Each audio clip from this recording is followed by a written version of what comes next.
So this class we are going to discuss about greatest integer function and a fractional part of x. So a function f R2R defined by f of x is equals to a function f R2R defined by f of x is equals to integral part of x. A function f R2R defined by f of x is equal to integral part of x is called a greatest integer function. Its definition is greatest integer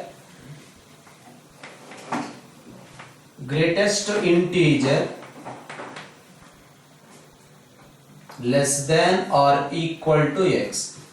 F of x is equal to integral part of x. Greatest integer that must be less than or equal to x. Let us see with a few examples. All of you pay attention here. Integral part of 3 I want to find out. What is the greatest integer less than this or equal to this? 3 only. The greatest integer less than or equal to. Equality is there, that's why 3. Suppose next I am saying 3.175. Tell me what is the greatest integer less than this number. Greatest integer less than this number. Greatest, that is 3. Now integral part of 3.9. Greatest integer less than this 3 only. Integral part of 3.9999. Tell me what is the greatest integer. Integer that must be less than this number is also 3. Now integral part of 3.9999999 also you get 3. Greatest integer less than this number is 3. Right? Suppose I am asking integral part of 4. You will get equal to 4. Right? So this is about the greatest integer. Suppose I am asking another one, integral part of 0.75. Tell me what is the value? 0. The greatest integer less than this number is 0, because you see here this is 0 and here we have minus 1 and here we have 1. Suppose 0.75 means somewhere here. The greatest integer less than this number is 0 or not? So that is the meaning. So greatest integer function. Now suppose I am asking another question. Try to give me the answer properly. Minus 0.745. What is the greatest integer? What is the greatest integer less than this number? First of all, where 0.745 minus is there? You go somewhere here. This is minus 0.745. Now tell me what is the greatest integer less than this is minus 1. Yes or no? So that's why minus 0.745 you will get minus 1. Now tell me minus 3.75 is equal to, suppose this is minus 1. You go somewhere here minus 2, somewhere here minus 3, somewhere here minus 4. Now minus 3.75 means somewhere here. Right? Minus 3.75 is here. The greatest integer less than this is minus 4. So that is about the greatest integer function. The greatest integer less than or equal to x. The greatest integer less than or equal to x. Now tell me 0 less than or equal to x less than 1. If x value is there between 0 to 1, any number you can take between 0 to 1, either 0 or 0.1, 0.7, 0.75, 0.999, 0.98, 0.93, 0.5, 0.7, 0.8, 0.9, 0.99999, right? So any number you can take, you will get the answer as its integral part. You will get as 0. Based on this information only, we are going to draw the graph of this. 1 less than or equals to x less than 2. What is the meaning for that? One case, or 1.1, or 1.2, 1.3, 1.7, 1.9, 1.9999999. In any case, you will get the answer as integral part of x is equals to, we will get 1. Right. Next, 2 less than or equals to x less than 3. In that case, integral part of x is equals to 2. Next, suppose we have 3 less than or equal to x less than 4. You will get integral part of x is equal to 3. Suppose we have minus 1 less than or equal to x less than 0. Come on, what about integral part of x?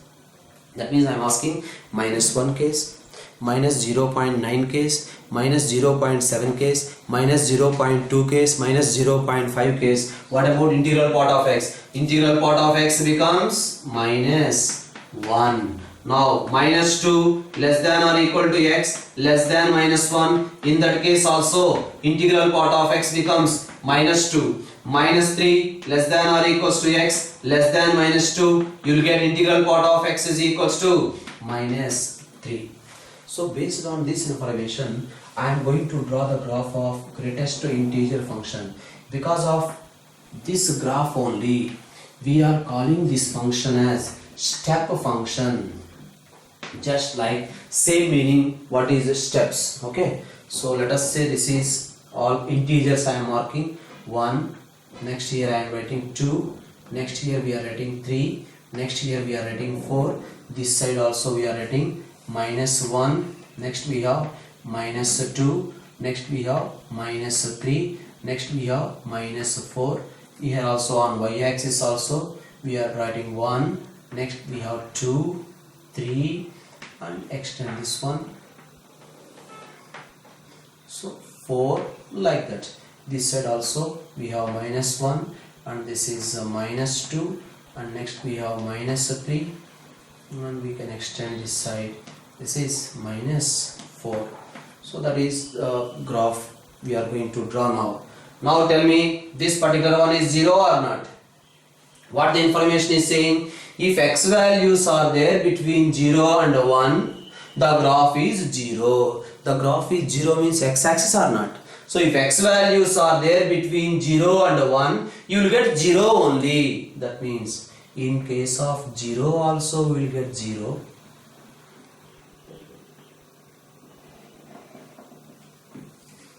Right? But at 1 what we will get? At 1 again you will get 1. That's why at 1 we have a jump. Between 1 to 2 what we will get? If x values are there between 1 to 2, we are getting the line y is equals to 1. Integral part of x becomes 1. That means we have to draw the line y is equals to 1. This is the line y is equals to 1. If x values are there between 1 and 2, we got the line 1. This side you have to put an empty circle. That side is a filled circle. Because when x is equals to 1, we are getting 1. Right? When x is equals to 2, you won't get 1. When x is equals to 2, we are not getting 1. We are getting 2. That's why every filled circle, under the filled circle, there must be an empty circle. What is the meaning for that? When x is equals to 2, we are not getting 1. We are getting 2. So that's why, again you can observe, between 2 to 3. If x values are there between 2 to 3, you will get 2 only. That's why again the straight line y is equals to 2 line. This is a line y is equals to 2. At 3, again we have to put an empty circle. Because at 3, we are not getting 2. At 3, we will get 3. That's why for every filled circle, under the filled circle, there must be an empty circle. Between 3 to 4, what we are getting? Between 3 to 4, we are getting 3. That's why this is the line y is equal to 3. If you observe, the graph is appearing as a steps. First step, second step, third step, fourth step, fifth step, like that. It appears as a steps. That is the reason we are calling this one as a step function. This side also, between minus 1 and 0, we are getting minus 1. Here we have empty circle. Next, between minus 2 and minus 1, we are getting minus 2. So this is filled circle. Under that, an empty circle there must be. Now between minus 3 and minus 1, we have this particular one. So here we have filled circle and this one is an empty circle. Between minus 4 and 4, we are getting minus 4. That's why under minus 4, this is filled circle and this side will get minus 4. So like that we will get step step, step, step, here step. So that is why we are calling this one as a step function. Whether you observed or not, whatever we are giving input, output what we got? Integer. Output is an integer. Output is an integer. Output is an integer. That's why we are giving all real numbers as a input. That's why domain is equals to all real numbers, whereas range is equals to we are getting integers. Domain is all real numbers and range is equals to the set of all integers. That is about the greatest to integer function. Very important idea. In objective exams, the entire functions or calculus or in trigonometry, any chapter, this idea may be useful. So that's why better to note down this one. So that is the discussion we did about the greatest to integer function. Under this greatest integer function, I want to discuss a few properties. All of you pay attention here. Now we can write integral part of x plus k. We can write it as integral part of x plus k. Integral part of x plus k, we can write it as integral part of x plus k, where k is an integer. Sir, what is this meaning, sir? I can't follow.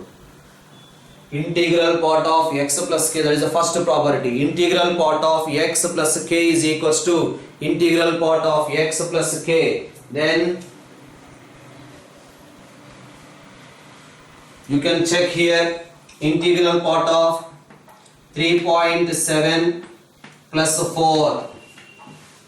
Integral part of x plus k, we can write it as integral part of x, integral part of x plus k, because 4 is an integer. Like that we can write. Yes, we can write. Tell me what is 3.7? 3. 3 plus 4? 7 is the answer. Now 3.7 plus 4 how much? 7.7. Integral part of 7.7 is 7 or not? So that's why whenever here there is an integer, that integer we can write outside. Okay, suppose you see integral part of minus 3.7 plus, integral part of minus 3.7 plus 4. Integral part of minus 3.7 plus 4. We can write this one as integral part of minus 3.7 plus 4 according to our property. Now what is this value? Tell me. This value is equal to, come on. No, this is minus 4 and here it is minus 3. Somewhere here we have minus 3.7. But integral part of minus 3.7, you will get minus 4 or not? That's why you will get minus 4 plus 4, that becomes 0 or not? Now tell me here, minus 3.7 plus 4 means how much you will get?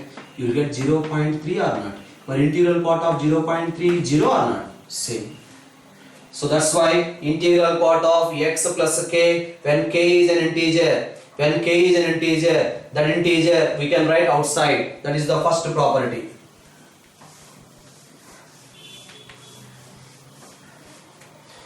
So next one we are discussing integral part of minus x. We can write minus integral part of x if x is an integer.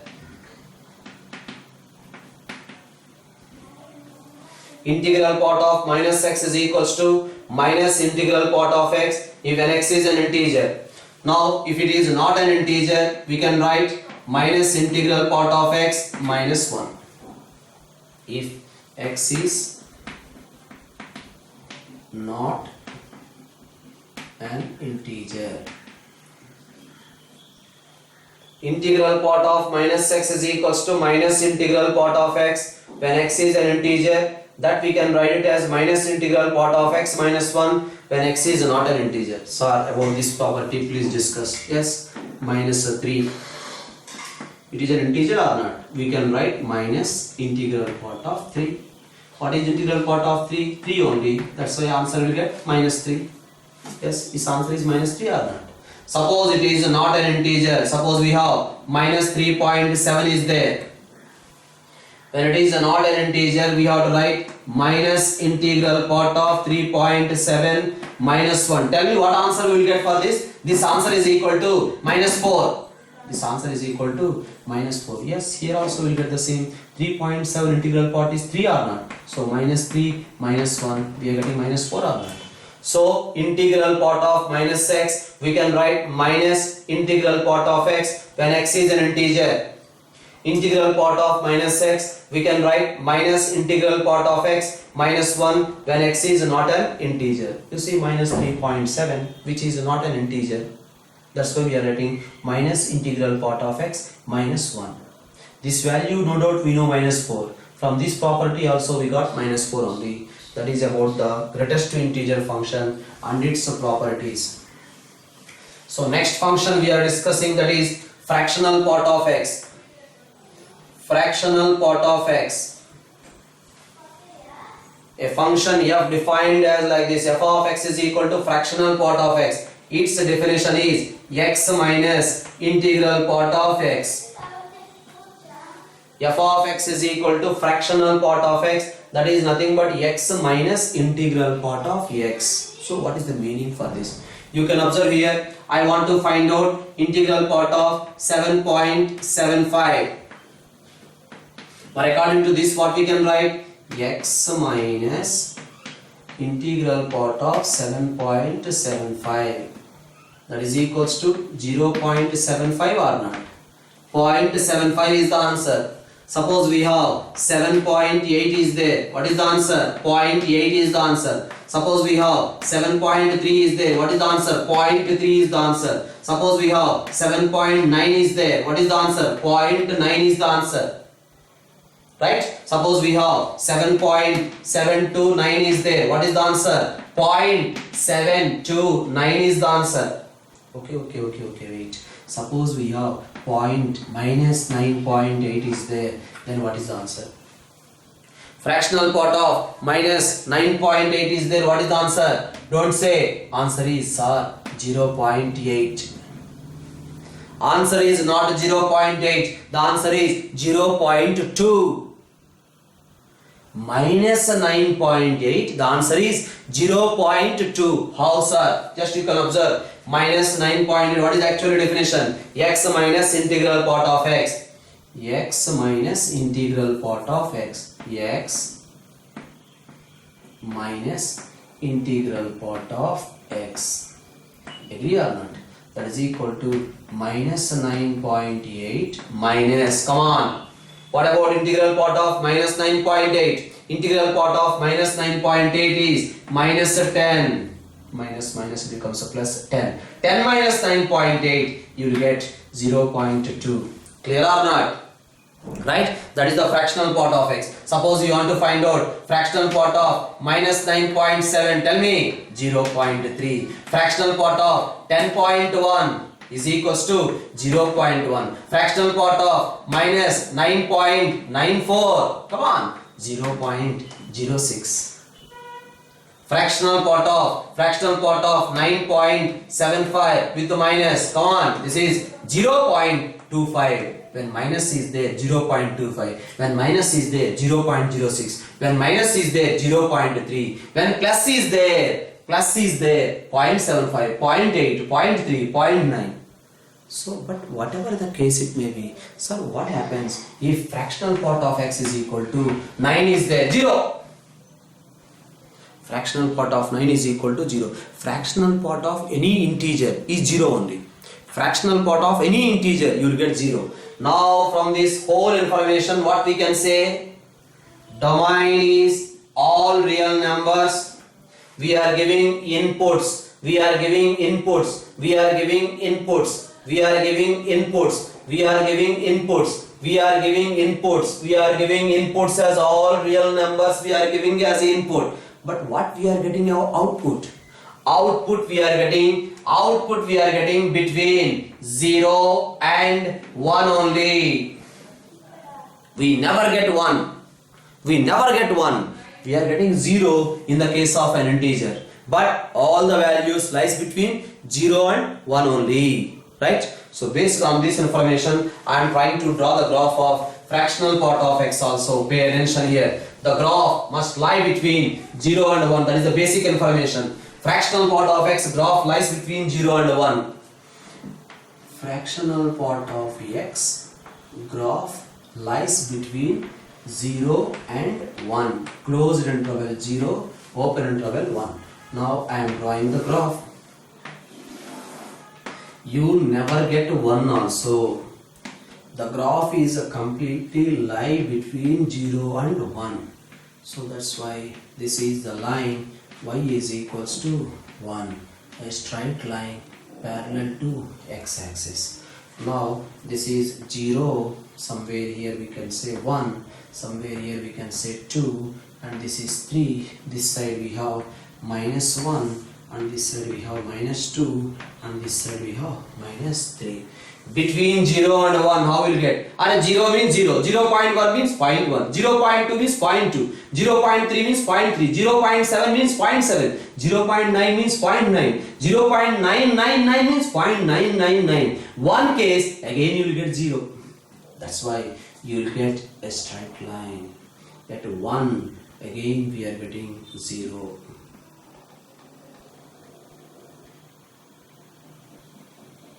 Here filled circle, but here an empty circle. At 1 we are getting 0, that's why.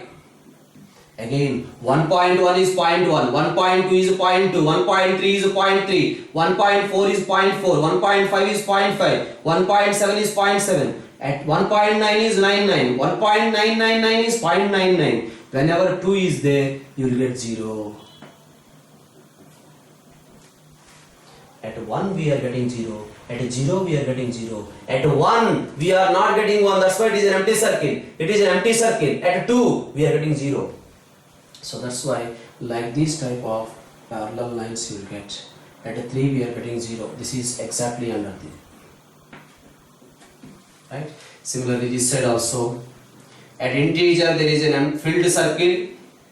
Here an empty circle. Filled circle.